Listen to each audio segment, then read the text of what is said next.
चलिए भाई, बुधवार की सुबह हफ्ते का मिड पॉइंट और कह लीजिए कि एक बढ़िया बुलिश अंडरटोन में है भारतीय बाजार। कल back to back third straight trading session था जब बढ़त के साथ, मजबूती के साथ भारतीय बाजारों में कामकाज हुआ। इनफैक्ट वो जो थर्सडे मंथली एक्सपायरी के दिन उसके लोज थे 23,873। वहां से अब 3.5 दिनों में 585 पॉइंट निफ्टी रिकवर कर गया है, 2.5% ऊपर अब इस समय कामकाज करता हुआ। कहां तब हम इंपॉर्टेंट सपोर्ट्स को चैलेंज करने जा रहे थे और कहां आज हम रेजिस्टेंस के पार जाके खड़े हुए नजर आएंगे। कल का सेशन आपकी स्क्रीन पर आएगा। खुले फ्लैटिश थे पर उसके बाद बढ़िया बुलिश मोमेंटम पकड़ा। वो कहते हैं ना, वो जो इंपॉर्टेंट बांध था 340 350 के जोन्स जिसे हम बार बार मार रहे थे या कह लीजिए चैलेंज कर रहे थे, फाइनली उसे कल हमने इंट्राडे सेशन में तोड़ दिया और बढ़िया पॉजिटिव नोट के साथ सेशन की समाप्ति करी 24,450 के ऊपर। और कल के गेन्स को बैंक निफ्टी ने लीड किया और कहना चाहिए एचडीएफसी बैंक ने लीड किया। इनफैक्ट निफ्टी की कंट्रीब्यूशन प्लेट आपकी स्क्रीन पे रखता हूं, देखिए किस तरह के हेवी वेट से सपोर्ट मिल रहा था।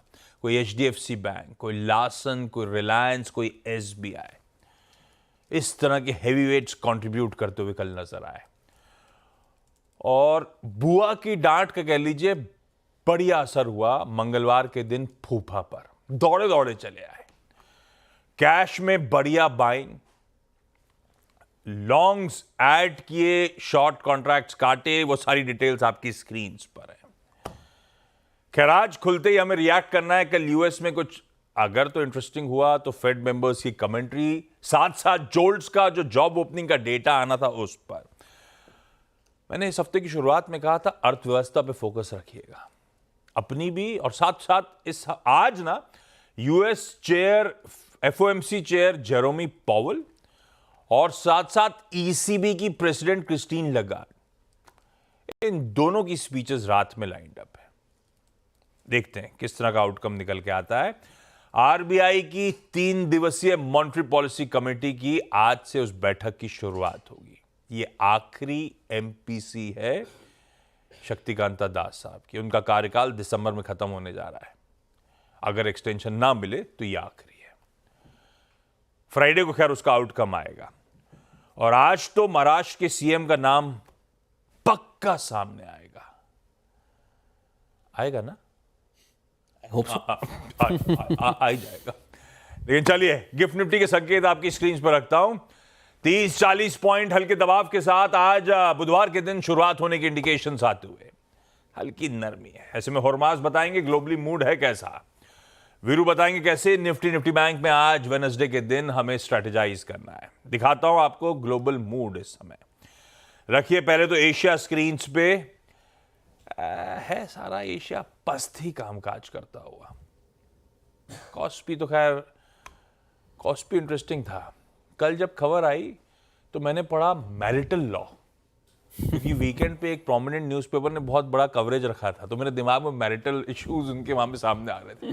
फिर ढंग से पढ़ा तो पता चला मार्शल लॉ। क्या हुआ था, सब कुछ ओवरनाइट संकेत हमारे लिए कैसे, उस पर हरमास से बात कर रहा हूं। लेकिन उससे पहले यूएस के बाजार भी दिखा दीजिएगा। मिले जुले हो ये रहा है पिछले कुछ दिनों से। पहले क्या हुआ था, ओल्ड इकोनॉमी स्टॉक्स का आउट परफॉर्मेंस जब ट्रंप रैली प्ले आउट हो रही थी। अब ओल्ड इकोनॉमी स्टॉक्स ठंडे पड़ रहे हैं, वापस नैस्डैक आउट परफॉर्मेंस दिखा रहा है। कल एसएनपी वगैरह ने रिकॉर्ड उच्चतम स्तर वापस जड़ दिए भाई साहब। और आज सुबह के फ्यूचर्स बढ़िया हैं, 1/4% तक के उछाल के साथ कामकाज करते हुए। ऐसे में होरबाज मूड क्या है? गुड मॉर्निंग आशीष। और मूड तो देखिए साउथ कोरिया को लेकर ज़्यादा है, क्योंकि खबर जो आई थी रात को उस पर जो एक बहुत बड़ा हंगामा हुआ। अभी भी एक बड़ी ट्रिगर जो वहाँ से आनी बाकी है वो ये है कि बैंक ऑफ कोरिया की जो इमरजेंसी बैठक चल रही है उसमें क्या आउटकम निकल कर आता है वो जानना ज़रूरी होगा। ब्रीफिंग किसी भी वक्त अब हो सकती है तो उस पर नज़र रखनी ज़्यादा ज़रूरी है। लेकिन सरकार ने वहाँ पर यह भी कहा है कि जितनी लिक्विडिटी की ज़रूरत है बाज़ार को, हम उतनी लिक्विडिटी प्रदान करेंगे। ये वहाँ पर दक्षिण कोरिया के बाज़ार का कहना था। लेकिन हुआ क्या वहाँ? अब हुआ ये कि वहाँ के जो राष्ट्रपति है यून सुक योल, उन्होंने कल मार्शल लॉ की घोषणा कर दी। वो इसलिए उन्होंने कहा कि विपक्ष जो है वो सरकार को न चलने देने की पूरी कोशिश कर रहा है। मगर इसके एक और पहलू भी है, वो इसलिए भी है क्योंकि मार्शल लॉ मतलब आर्मी का कंट्रोल, आर्मी का, और मतलब जहाँ आपके बेसिक राइट्स होते हैं वो सारे सस्पेंड कर दिए जाते हैं वगैरह वगैरह। तो वो उस तरह का कानून जो उन्होंने डिक्लेयर कर दिया 40 साल में पहली बार दक्षिण कोरिया में अनाउंस किया गया। और हुआ ये कि विपक्ष जो है वहाँ पर उसके साथ काफ़ी सारे क्लैशेस चल रहे हैं बजट को लेकर, और जो राष्ट्रपति है यून सूक योल वो भी काफ़ी सारे घोटालों से घिरे हुए हैं। तो विपक्ष उस बारे में भी उन पर दबाव बना रहा है। तो उससे फिर बाद में जाकर उन्होंने ये मार्शल लॉ अनाउंस कर दिया, जहाँ पर उन्होंने कहा कि जो उत्तर कोरिया जो सिंपथाइजर्स हैं उनको मैं हटा दूंगा।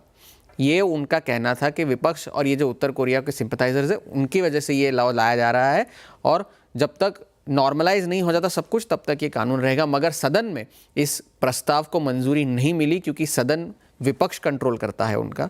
तो उस वजह से ये प्रस्ताव गिर गया और जो मार्शल लॉ की घोषणा की गई थी उसे वापस लेना पड़ा।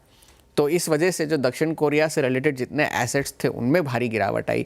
जो south Korea MSCI south Korea ETF है वो 2 साल के सबसे निचले स्तर पर है। वॉन में गिरावट आई, जबकि वॉन ने गिरावट तो रिकवर कर ली मोस्ट ऑफ द लॉसेस। मगर अब ये है कि एनालिस्ट कह रहे हैं कि अब दक्षिण कोरिया में लॉन्ग टर्म के लिए निवेश करना थोड़ा सा मुश्किल है, क्योंकि ये जिस तरह की अनसर्टेनिटी आई है उस वजह से, और इसको अब एक रिस्क प्रीमियम ज़्यादा देना होगा अगर आप निवेश करना चाहते हैं। तो ये एनालिस्ट का कहना है। तो अब ट्रिगर तो यही है कि बैंक ऑफ कोरिया से क्या निकल कर आता है, इस पर आप नज़र रखिए। यूएस मार्केट्स कल ठंडे ही थे क्योंकि निचले स्तरों से रिकवरी आई थोड़ी सी। S&P 500 फ्लैट लाइन के थोड़ा सा ऊपर बंद हुआ और रिकॉर्ड हाई, क्योंकि 55वां रिकॉर्ड हाई था उनका। जोल्ट्स का जॉब ओपनिंग्स डेटा जैसे आपने कहा अनुमान से बेहतर था, जॉब ओपनिंग्स बढ़ी है, लेऑफ्स घटे हैं, तो वो एक अच्छी खबर निकल कर आई। मगर अब सिटी ग्रुप का ये कहना है कि पोजीशनिंग जो हो रखी है बाज़ारों में वो बिल्कुल एक तरफा है। अब वो किस तरफ है ये आपको बताने की ज़रूरत नहीं, क्योंकि वो बुलिश साइड पर ही है। लेकिन अब वहाँ के निवेशक भी थोड़े से सतर्क है क्योंकि जॉब्स डेटा आना है। बहुत सारे फेड के ऑफिशियल्स जेरोम पावेल इंक्लूडेड उनको भी आज संबोधन करना है। तो उस वजह से कल कोई बड़ी पोजीशनिंग नहीं हुई, एक कॉशियस ट्रेड जिसे आप कह सकते हैं वो हुआ। टेस्ला के ऑटो सेल्स के आंकड़े आए, जो शंघाई की उनकी जो सबसे बड़ी फैक्ट्री है वहाँ से जो शिपमेंट्स थी वो दूसरे महीने लगातार उनमें गिरावट आई। साल दर साल अगर आप देखें तो महीने दर महीने तो बढ़त थी। मगर एनालिस्ट का कहना है कि अगर उन्हें अपनी गाइडेंस मीट करनी है टेस्ला को, सेल्स की गाइडेंस, तो लगभग 5 लाख गाड़ियाँ उन्हें इस तिमाही बेचनी होंगी, 5.25 लाख गाड़ियाँ, तो जाकर के वो गाइडेंस मीट कर पाएंगे। एक बहुत बड़ी आस्क है। अब फेड के अफसरों ने कहा कि मैरी डैली जो कि सैन फ्रांसिस्को फेड की अध्यक्षा है, उन्होंने कहा कि दिसंबर में रेट कट की कोई गारंटी नहीं है मगर ब्याज दरें घटनी चाहिए, ये उनका कहना था। और एड्रियाना कुगलर जो है, जो कि फेड की गवर्नर है, उन्होंने भी कहा कि 2% का जो लक्ष्य है वहाँ तक हम बढ़ तो रहे मगर काम अभी पूरा नहीं हुआ है, जबकि ब्याज दरों पर उन्होंने कोई बयान नहीं दिया। अब फेड वॉच टूल जो कह रहा है 71% की अब प्रोबेबिलिटी है कि अगले महीने अगले हफ्ते ब्याज दरों में कटौती होगी। तेल एक बड़ा ट्रिगर है क्योंकि अब तेल की कीमतों में कल बढ़ोतरी हुई। ओपेक के जो अफसर है वो कह रहे हैं कि एक अग्रीमेंट बनाया जा रहा है कि जो आउटपुट बढ़ाने की बात चल रही थी उसे अब 3 महीने के लिए टाल दिया जाए। तो अगर ये 3 महीने टाला जाएगा तो तेल की कीमतों में सप्लाई कम होगी। इस वजह से ब्रेंट और WTI दोनों में कल बढ़ोतरी हुई। WTI अब 70 के पार हो चुका है, ब्रेंट फिर से 74 के करीब आ चुका है। तो उस वजह से, और बोफा का कहना है कि अगर, और US ने भी ईरान पर सैंक्शंस लगाए कल, इरानियन क्रूड पर, तो अब बोफा का ये कहना है कि अगर ईरान और वेनेजुएला दोनों से अगर आउटपुट में कमी आई तो ब्रेंट की कीमतें जो है वो $80 तक वापस जा सकती है। ब्राज़ील जो कि एक और बड़ा नॉन ओपेक कंट्रीब्यूटर है तेल का, वहाँ पर भी उत्पादन में कमी आई थी, तो उस वजह से भी सप्लाई में कमी है। तो अब कल की जो बैठक है वहाँ से क्या निकल कर आता है वो एक बड़ा ट्रिगर होगा तेल की कीमतों के लिए। आज US में फैक्ट्री ऑर्डर्स आने हैं और US की अर्थव्यवस्था कैसी है उस पर आज फेड एक बुलेटिन जारी करेगा, बेज बुक जिससे कहते हैं, वो उस पर नज़र रखनी होगी और जेरोम पावेल के बयान पर नज़र रखनी होगी। तो हैंडओवर कॉशियस है, बैंक ऑफ कोरिया पर ध्यान देने की ज़रूरत है। ठीक बात है, यह है पूरे ग्लोब के समीकरण। थोड़ा सा हैंडओवर कॉशियस है, एशिया थोड़ा सा ठंडा है, तो गिफ्ट निफ्टी भी आपको पस्त ही शुरुआत के इंडिकेशंस देता हुआ। खैर, इंडेक्स कैसा भी बिहेव करे, दबाव में हो, तेजी के मोड में हो, पर हम सब के रिटेल पोर्टफोलियोज में सारे लॉसेस हम अब रिकवर कर रहे हैं और बढ़िया तरीके से रिकवर कर रहे हैं। वो 2 दिन की छुट्टी पे चला गया था बीच में, मैं लास्ट मंडे से ज्वाइन किया था मैंने। लास्ट मंडे से अब तक हर दिन एडवांस डिक्लाइन पॉजिटिव, एडवांसेस की फेवर में बस आ रही। इवन कल के ट्रेडिंग सेशन में भी 3:1 एडवांस डिक्लाइन था, यानी जितने शेयर ट्रेड हो रहे थे 3/4 हरे में थे। और ये एक दिन की कहानी नहीं है, हर दिन पिछले कई ट्रेडिंग सेशन से ऐसे ही ब्रेथ पड़ी है, और ब्रेथ असली बैरोमीटर है। इसीलिए आपको अपने पोर्टफोलियोज पे प्रेशर ईज ऑफ होता हुआ नजर आ रहा होगा। लेकिन वीरू के पास चलते हैं और आज का वेडनेसडे का अप्रोच जान लेते हैं। बातचीत हुई थी कि खरीदारी करने का ये बाजार है, लास्ट इंपॉर्टेंट एवरेज है 24,341 का। कल का इंटरडे पहले निफ्टी स्क्रीन से रखिए डॉक्टर साहब, वो क्रॉस करा तो हमें 24,441 से 491 के लक्ष्य हासिल होंगे। कल इंटरडे हाईज उसी ब्रैकेट में थे और सेशन की समाप्ति भी उसी ब्रैकेट में जाती हुई नजर आई। तो इवेंचुअल टारगेट्स बढ़िया तरीके से मार्केट्स ने कल अचीव करके दिए वीरू। लेकिन कल के डेटा का इंटरप्रिटेशन, मूड माहौल को देखते हुए अब रणनीति क्या? प्रीवियस टारगेट्स हासिल हो गए, इवेंचुअली फ्रेश अप मूव्स की तैयारी करें नहीं करें? आशीष गुड मॉर्निंग। देखिए आशीष, कल के मूव के पीछे जो हमारी सुबह बात हुई थी, 2-3 बातें थी कि एक तो एफआईएस के नेट शॉर्ट को अब रिड्यूस होकर 1 लाख से कम आना होगा, तभी ये दीवार टूटेगी। वो भी 1 लाख से कम आ गए। दूसरी चीज़, कल आपने जब हम बात कर रहे थे, एक लाइन जो हमने डिस्कस की थी कि कल बहुत दिनों बाद पहली बार ऐसा था कि निफ्टी में पुट राइटर्स का कन्विक्शन ज़्यादा था वर्सेस कॉल राइटर्स, और वो काम कर गया। कल निफ्टी ने क्या किया? आफ्टर 1 अक्टूबर 24 पहली बार सारे एवरेजेस के ऊपर ट्रेड करना शुरू करा। वो खुलते ही साथ रिफ्लेक्शन मिल गया था आशीष के 341 माफ कीजिएगा, that 50-day exponential moving average जो कि अलाइंड था पहले के मुताबिक लगभग 355 पे, उसके क्रॉस होते ही लग रहा था कि अब स्विंग आएगा। स्विंग आया, ऑलमोस्ट हम करीब 24,500 होके आ चुके हैं हम। And same is the case with Nifty bank, 52,230 कटा तो लगभग 572 जो कि गैप था। 750 तक का स्विंग आएगा, वो मिला भी, बट याद रखिएगा बैंक निफ्टी में गैप अभी भी फिल नहीं हुआ, गैप के ऊपर क्लोज अभी तक नहीं हुआ। अब मैं मेरी अप्रोच करेंगे, देखिए सीधी सीधी बात है कि एफआईएस के स्टैट्स और एफआईएस की जो एचडीएफसी के तरफ टारगेटेड बैंक थी, उसने इस सर्कमस्टेंसेस को बिल्कुल बदल दिया।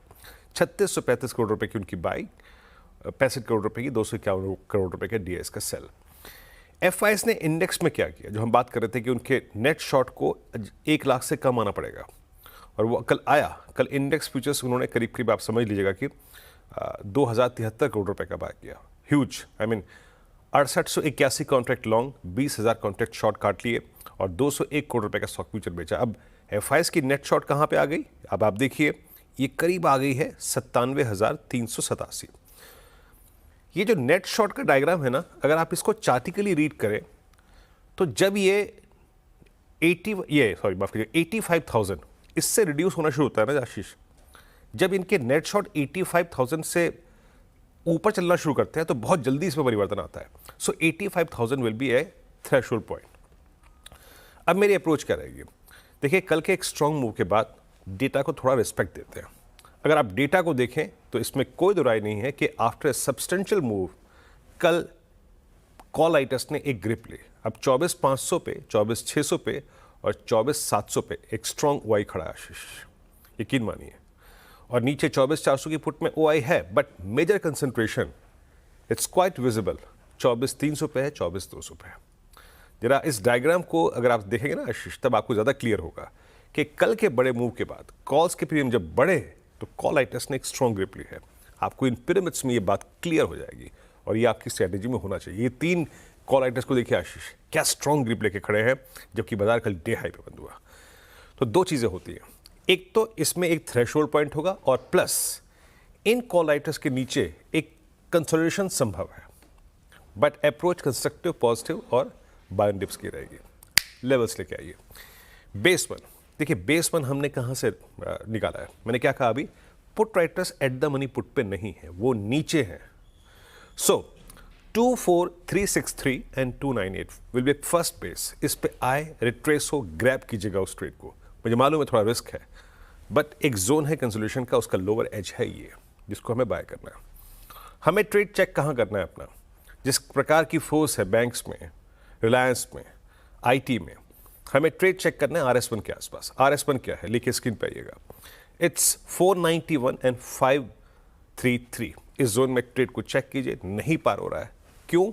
अगर वो 3 कॉल राइटर्स खड़े हैं तो सप्लाई आएगी, तो बुक कीजिएगा। But the moment you will sustain about 533, अगर आप एक क्लोज देते हैं आशीष, तो जो नेक्स्ट चैनल है वो खुल जाएगी, जिसका स्विंग हाई है 693। इसे कहते हैं ट्रांजिशन प्रोसेस।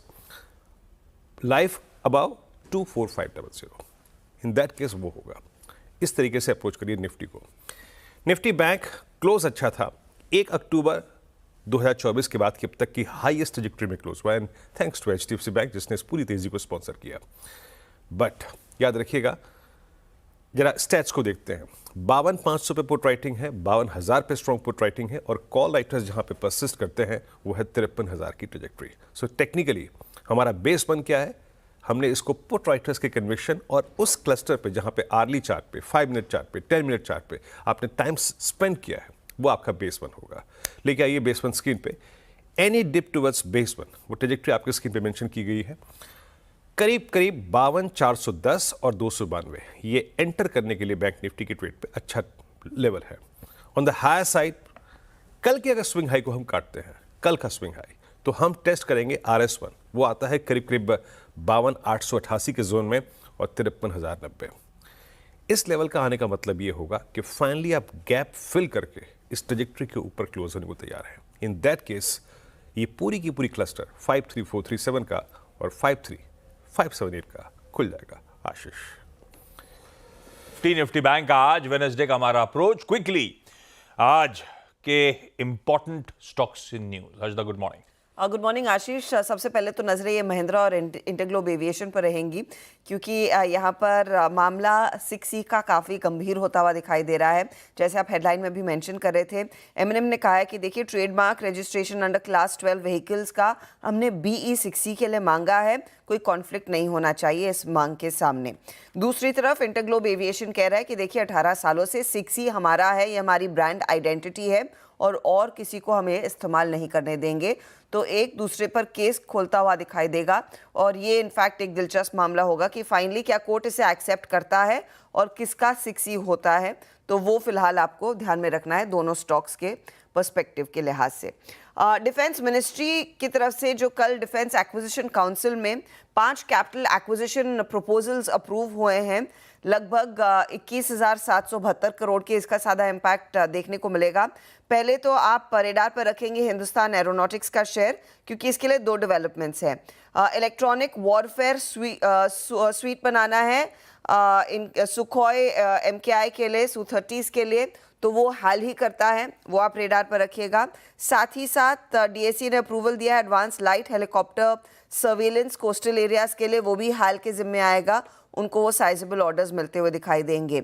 साथ ही 31 नए water jet fast attack crafts को अनुमति मिल गई है, वो प्रोक्योर किए जाएंगे इंडियन नेवी के लिए। तो गार्डन रीच शिप बिल्डर्स वो बनाता है, और साथ ही साथ 120 फास्ट इंटरसेप्टर क्राफ्ट्स है, इलेक्ट्रॉनिक वॉरफेयर स्वीट है जो L&T शिपयार्ड बनाता है।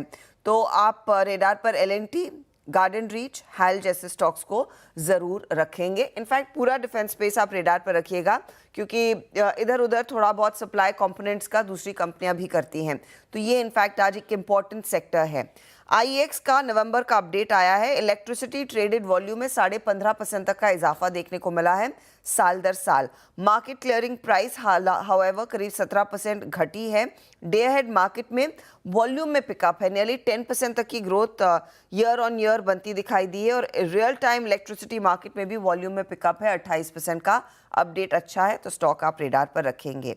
आज आप होनासा कंज्यूमर यानी कि मामा अर्थ के स्टॉक को भी रेडार पर रखेंगे। डेवलपमेंट ये उभर कर आ रहा है कि देखिए, कंपनी के जो चीफ है वरुण अलग, प्रमोटर्स में से एक है ये, इन्होंने अपनी स्टेक बढ़ाई है, 31.93% पर लेकर आए हैं, और दोनों फाउंडर्स मिलकर, वरुण और गजल अलग मिलकर अब 35% हिस्सेदारी कंपनी में होल्ड करते हैं। वो डिस्ट्रीब्यूशन को लेकर काफ़ी ज़्यादा दिक्कतों में था स्टॉक, पिछले इस क्वार्टर के नंबर से एक तरफा बिकवाली आई है, लेकिन इस डेवलपमेंट के बाद देखते हैं यहाँ पर कुछ राहत मिलेगी या नहीं। PB फिनटेक के पहले अपडेट आ चुका है, लेकिन आज बोर्ड की तरफ से जो अप्रूवल आया है, तो वो खबर मैं आपके सामने रख रही हूँ। हेल्थ केयर बिजनेस में एक्सपैंड करेंगे। दरअसल हेल्थ केयर और अलाइड सर्विसेज के लिए PB health care company launch करती हुई दिखाई देंगे। कंपनी ने पहले ही कहा है कि $100 मिलियन तक का इन्वेस्टमेंट इस पर्टिकुलर बिजनेस में होगा। Minority share holder PB fintech रहेगा। 20 से 30% से ज़्यादा की हिस्सेदारी नहीं होगी। इनफैक्ट यशीश दहिया ने कहा था वन टाइम इन्वेस्टमेंट है, उसके बाद बाहर से फंड रेज करेंगे।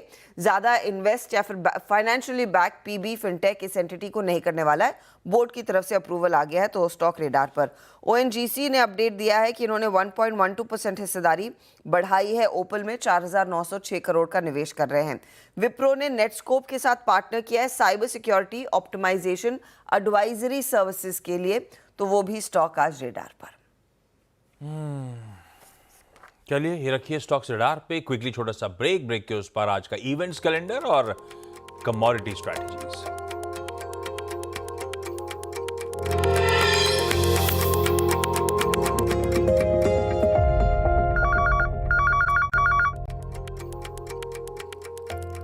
चलिए भाई, ब्रेक के बाद आप सबका स्वागत है। सबसे पहले अब आज का इवेंट्स कैलेंडर। वेडनेसडे का दिन है, कुछ इंपॉर्टेंट चीजों हम रिएक्ट कर रहे होंगे, वो अपफ्रंट बातचीत हो चुकी है। 3 दिन के आरबीआई एमपीसी की आज से शुरुआत। फेड चेयर जेरोमी पावेल की स्पीच न्यूयॉर्क में है, एक डिस्कशन का हिस्सा बनेंगे। ये मेरे ख्याल से 12 बजे के बाद है रात में। और क्रिस्टीन लगार्ड की यानी कि ईसीबी की प्रेसिडेंट की स्पीच है करीब इंडियन टाइम के हिसाब से 9 सवा 9 बजे रात में। तो कल ही इन दोनों पे रिएक्शन होना है। कैनफिन होम्स 6 रुपए एक्स डिविडेंड होगा। आज सुबह 10:30 बजे हमारा सर्विसेज पीएमआई आ जाएगा। मंडे को मैन्युफैक्चरिंग आ गया था, यानी कि साथ साथ कंपोजिट पीएमआई आ जाएगा। कोरिया का जीडीपी, ऑस्ट्रेलिया का जीडीपी, यूएस की बेज बुक यानी कि उनकी सारे इंपॉर्टेंट डिस्ट्रिक्ट्स के इकोनॉमी के हाल, क्रूड ऑयल इन्वेंट्रीज, ये सब आना है। आज हमारा नेवी डे है और पुरी के ब्लू फ्लैग बीच पे Indian navy grand operational demonstration करेगी। President of India chief guest होंगी। महाराष्ट्र में आज बीजेपी लेजिस्लेटिव पार्टी की मीटिंग है। शायद वो अपना जो नेता चुने, हो सकता है वही सीएम हो महाराष्ट्र का, पर ये सब अजम्पशन है, देखते हैं आउटकम क्या आता है। आज न्यू जेन होंडा अमेज का लॉन्च है, सीधे सीधे मारुति सुजुकी की डिजायर को टक्कर देने के लिए। आज OECD यानी कि organisation of economic cooperation and development अपना latest economic outlook, world economy का, OECD मेंबर कंट्रीज का, G20 कंट्रीज का, की पार्टनर्स का, सबका इकोनॉमिक आउटलुक प्रेजेंट करेगा। तब और अब की सेकंड प्लेट एक बार दिखाता हूं। कल होने वाली ओपेक मीट से पहले ब्रेंट उछला है, वो दिखेगा आपको। मतलब उछला मतलब मैं देख रहा हूं कल के 3:30 बजे की क्लोज से आज सुबह के बीच में जो इक्विटीज को डाइजेस्ट करना है, बाकी वेरिएबल्स ठीक है। ऐसे में केडिया कमोडिटी के अजय केडिया साहब ने आज मदद करी है।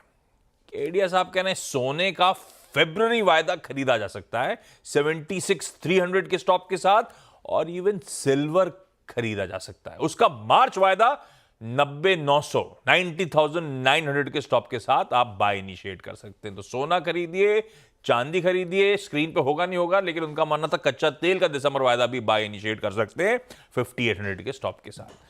सोना, चांदी, कच्चा तेल, केडिया साहब कह रहे हैं सब खरीद डालो। लेवल्स आपकी स्क्रीन पे छोड़े जा रहा हूं गिफ्ट निफ्टी के एकदम फ्लैट ओपनिंग के इंडिकेशंस के साथ। इस नोट पर आज के शो मॉर्निंग कॉल में इतना ही। ब्रेक के उस पार सीधा सौदा। नमस्कार।